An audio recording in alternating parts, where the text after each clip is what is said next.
A Fox News columnist blasted Representative Marjorie Taylor Greene, calling the conservative an idiot who is doing damage to the Republican Party's agenda. It's high time someone in the Republican Party told Marjorie Taylor Greene to turn all that bombastic, self-serving showmanship and drama queen energy on Democrats and stop trying to defeat her own party. Columnist and Fox contributor Liz Peek wrote on the outlet's website Wednesday saying Greene would rather burn down the house, metaphorically speaking, than work towards the greater good, whatever that means. Greene is leading a charge in a motion to vacate resolution against House Speaker Mike Johnson after he rolled out the outline of his plan to consider foreign aid. Johnson has called the motion against him absurd. Representative Thomas Massie is the lone House Republican to voice support for Greene's push, though neither has said when a vote on Johnson's ouster could come to the floor rather.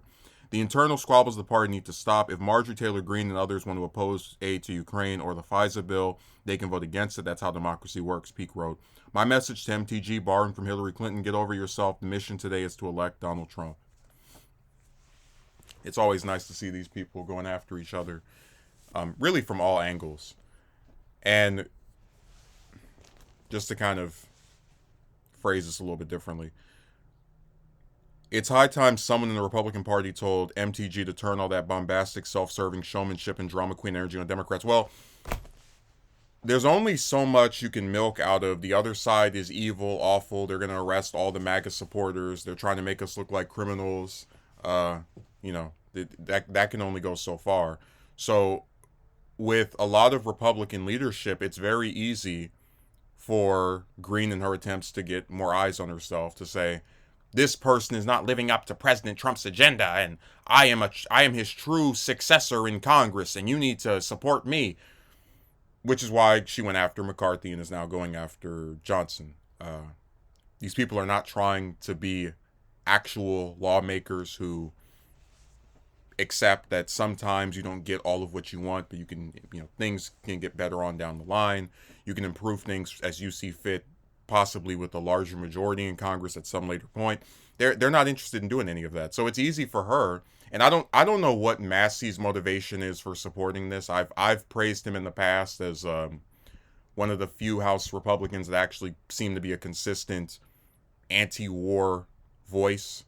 Maybe I was wrong. I haven't been keeping up with the man as of the last year or so. But what's really comedic to me is that this has been Greene's style since she took office, 3 years ago, where whoever the leadership of her party is, she criticizes them, says they're not fully backing Trump enough, and posts some stuff on social media to, again, get attention for herself.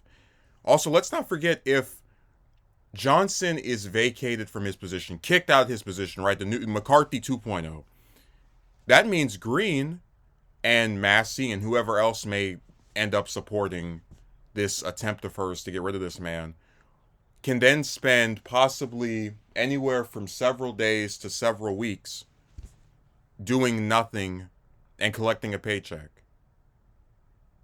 We talked about this before. There are Republicans who believe government works best when it's not involved at all. So to completely shut the government down, or rather to have the government still be a functioning entity in name only, as most of its members are just sitting around waiting for a new Speaker of the House to be confirmed any day now, they're fine with that.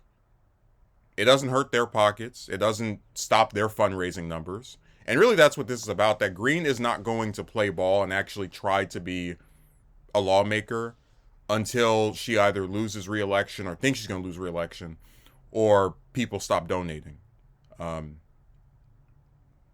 These people really only pay any attention when they feel like their career or their pockets are gonna dry up, and then suddenly they become much more willing to change.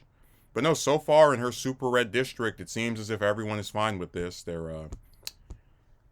They have no long-term strategy, because if Johnson is removed, which I don't think he will be, I just don't think the majority of the Republican Well, although they don't need a majority, but I don't think they might have a hard time getting the votes needed to oust him. But if Johnson is removed, they're going to find some other scapegoat. I don't think it's going to be Stefanik. It could be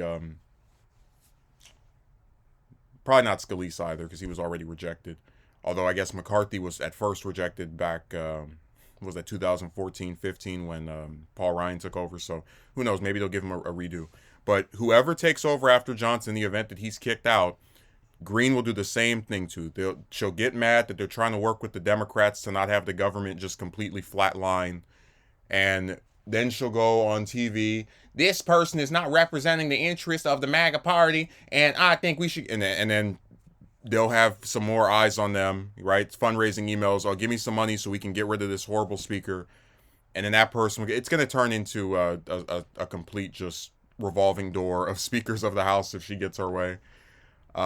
But again, the voters don't really seem to be that bothered by it. So it's unfortunate these are our representatives, if you can call them that.